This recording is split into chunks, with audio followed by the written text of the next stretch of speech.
Today, I'll show you how to restrict WooCommerce orders by store timings.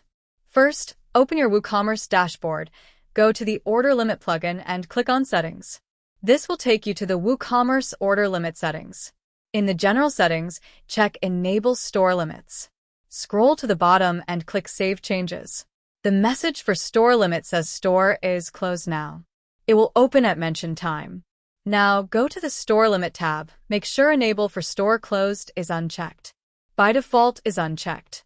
It means store is open at the moment. Go to the store, and you will view a list of all the products available on the shop. Now, visit Store Limit tab again, and check the option Enable for Store Closed. Save the changes and go to Store again.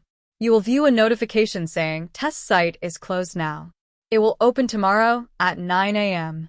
Go to WooCommerce General Setting where you can edit the message for Store Limit.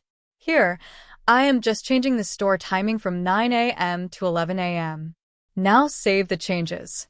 Go to Store and store open hours will be updated to 11 a.m. Thank you for watching.